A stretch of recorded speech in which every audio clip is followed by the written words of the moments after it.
Hi friends, welcome back to my channel. അപ്പോൾ അമൃതം പൊടി വെച്ചിട്ട് നല്ല ടേസ്റ്റി ആയിട്ടുള്ള ഒരു ലഡുവിൻ്റെ റെസിപ്പിയാണ് ഞാൻ ഉണ്ടാക്കാൻ പോകുന്നത്. അപ്പോൾ വളരെ എളുപ്പത്തിൽ ഉണ്ടാക്കാൻ പറ്റുന്ന ഒരു ലഡുവാണിത്. അപ്പോൾ എല്ലാവരും ഒന്ന് ഉണ്ടാക്കി നോക്കുക.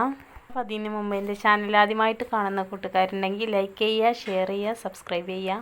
അപ്പോൾ 6 മാസം മുതൽ 3 വയസ്സ് വരെയുള്ള കുട്ടികൾക്ക് അംഗൻവാടിയിൽ നിന്നും കിട്ടുന്ന ഒരു പൊടിയാണിത്.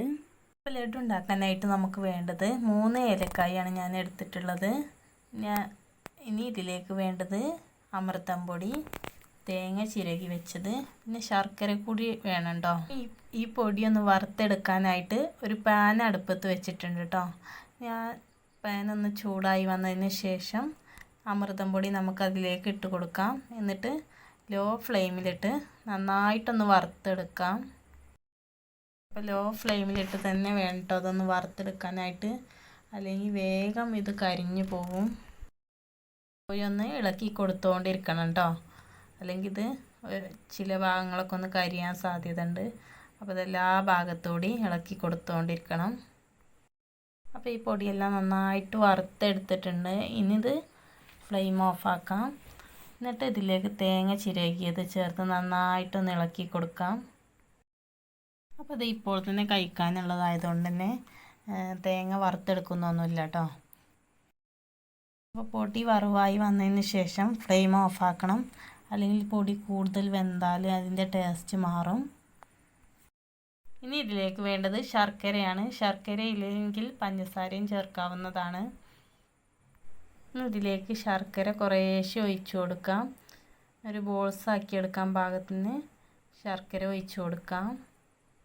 ശർക്കര ഒഴിച്ച് എല്ലാ ഭാഗത്തുനിന്ന് ഇളക്കി കൊടുക്കുക, അല്ലെങ്കിൽ കൈ കൊണ്ട് തന്നെ നമുക്ക് കുഴച്ചെടുത്താലും മതി. അപ്പോൾ ഇതിലേക്ക് നിങ്ങൾക്ക് എള്ളൊക്കെ ഉണ്ടെങ്കിൽ ചേർക്കാവുന്നതാണ് കേട്ടോ. അതുപോലെ തന്നെ നട്ട്സൊക്കെ ഉണ്ടെങ്കിലും നമുക്ക് ഇതിലേക്ക് ചേർത്ത് കൊടുക്കാവുന്നതാണ്. മക്കൾക്കൊക്കെ ഒരുപാട് ഇഷ്ടപ്പെടുന്ന ഒരു റെസിപ്പിയാണിത്. ഇനി ഇതിലേക്ക് ഏലക്കായുടെ കുരു എടുത്തിട്ടുണ്ട് കേട്ടോ. ഇനി ഇതും ഇതിലേക്കൊന്ന് ചേർത്ത് കൊടുക്കാം.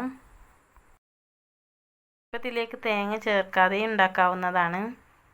അപ്പോൾ ഞാനത് തേങ്ങ ചേർത്തിട്ടാണ് ഉണ്ടാക്കുന്നത്. നിങ്ങൾക്ക് എങ്ങനെ വേണമെങ്കിലും ഉണ്ടാക്കാവുന്നതാണ്.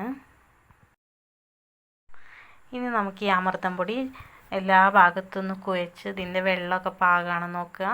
അപ്പോൾ വെള്ളം കുറവാണെങ്കിൽ കുറച്ചുകൂടി ശർക്കര പാനി ഒഴിച്ചു കൊടുക്കാം. എന്നിട്ട് ചെറിയ ചെറിയ ബോൾസ് ആക്കി എടുക്കാം. അപ്പോൾ അമൃതം പൊടി വീട്ടിലുണ്ടെങ്കിൽ എല്ലാവർക്കും ഇതൊന്ന് ഉണ്ടാക്കി നോക്കാവുന്നതാണ്. അപ്പോൾ എല്ലാവരും വീട്ടിൽ ഇതൊന്ന് ട്രൈ ചെയ്ത് നോക്കുക. നല്ല ടേസ്റ്റി ആയിട്ടുള്ളൊരു ലഡുവാണിത്. അപ്പോൾ മക്കൾക്കൊക്കെ ചായക്കടിക്കൊക്കെ പറ്റിയൊരു റെസിപ്പിയാണിത്. അപ്പോൾ എൻ്റെ ചാനൽ നിങ്ങൾക്ക് ഇഷ്ടമായെങ്കിൽ ലൈക്ക് ചെയ്യുക, ഷെയർ ചെയ്യുക, സബ്സ്ക്രൈബ് ചെയ്യുക. അമൃതം പൊടി വെച്ചിട്ട് തന്നെ ഇനിയും പുതിയ പുതിയ റെസിപ്പീസ് ഞാൻ നിങ്ങൾക്ക് പറഞ്ഞു തരുന്നുണ്ട്.